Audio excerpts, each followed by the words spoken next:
This segment is our Facts and Opinions segment, where basically we're going to be talking about Atlantic Records calling albums mixtapes. If you're not familiar with the roster of Atlantic Records, it has artists such as Cardi B, Kodak Black, Bruno Mars, and Wiz Khalifa. Now, this all started when Metro Boomin, producer out of Atlanta, said they basically just want the slave and steal your music to make hits. Other producers such as Sunny Digital said if you're going to call out Atlantic, then you might as well call out all the labels.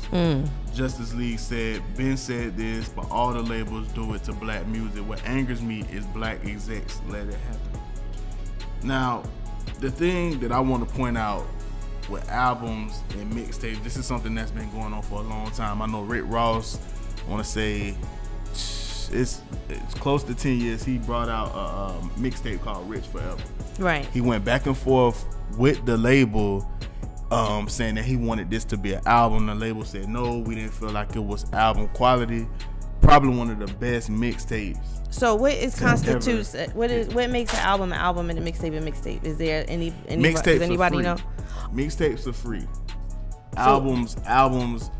Albums generate the label money. With distribution deals, what the label pays out. Most of the time with mixtapes, or now what they're doing within the industry now is they're signing a lot of these artists to deals that includes mixtapes. They're just starting to do that, but mixtapes don't make the label as much money as an album would, so to speak, and they don't pay out those advances for that. And a lot of it has to do with artists like Gucci Mane and Lil Wayne, who with every month they were bringing out mixtapes. Now I would say this: the difference between Lil Wayne bringing out a mixtape and Gucci Mane bringing out a mixtape is when Lil Wayne bring out mixtapes, most of the time he's rapping on other people's beats, whereas with Gucci Mane, he's getting his own beats. He had like Zaytoven and Metro Boomin, like a lot of the Atlanta producers, and with those mixtapes, they make a lot of show money off of it, which is why the independent circuit started generating a lot of money, and they started saying, hey, we don't need these labels, because what we can do is we can make mixtapes, we can give our music out for free, and we just make our money off doing shows. So now what the labels are doing within those contracts, they're saying, hey, okay, anytime that you go off a tour, or anytime that you drop a mixtape, or anytime that you drop an album, and there's a song that's hot, we want that hot song, we're going to use it as a single, and basically we're going to make revenue off of it too. But the difference with them calling the albums mixtapes too is that, let's just say for instance, if a producer, so to speak, I don't know the numbers off top, but let's just say for instance, if a producer is supposed to get like 5% of what the song is worth, like if the song blow up 3 billion sold, versus them getting like a 1% or a 2% deal. So I don't get how this even became an issue, because I always thought, but the way that the new artists kind of release their music is different, because the artists that I support usually do independent projects, so it's a little bit different. So you guys, that's why I'm like asking you to school me. But I guess when you go the role of a deal with a major record label, like, have we not learned our lesson? Like, it's gonna be a way that they're gonna try to jerk you, and the old ways aren't working anymore, so this is just a new way for them to milk money.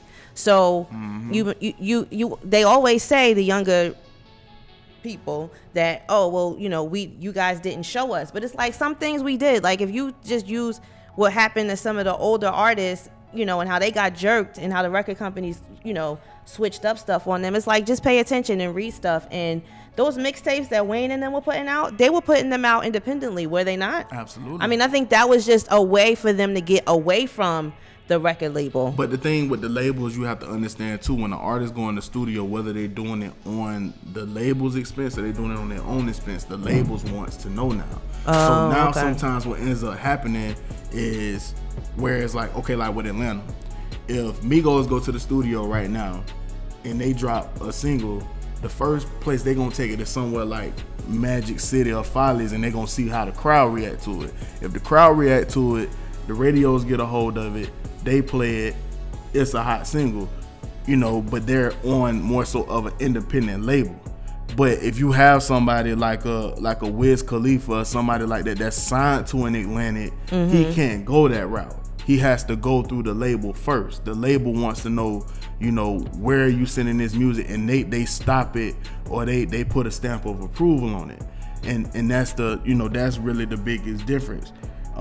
Have more pride in your projects, you know, have more pride in your work and research and who you let handle it. I mean, you know how I feel about it. Most of the stuff that they put out now is trash. It all goes for a greater purpose. The record labels are going to push who they push, why they want to push them. So if you're going to let yourself be used like that, like, this is what happens. Have more pride in your work, but a lot of people aren't doing it for that reason. Like, some people are just doing it to be famous and to be seen. So they'll say whatever they need to say. My advice to a lot of artists, I would say, if you're doing music, and especially if you're doing it independently, and you want to sign to a label, I would say, like how Nelly said, I would sign a deal just basically with singles. I wouldn't even drop an album, because a lot of artists today don't know how to put together a solid body of work. What they don't. They're putting 12 and 15 songs just that anything they made over the year, and it's not consistent an album, right? You know what I mean? So I mean, take what you can get, basically.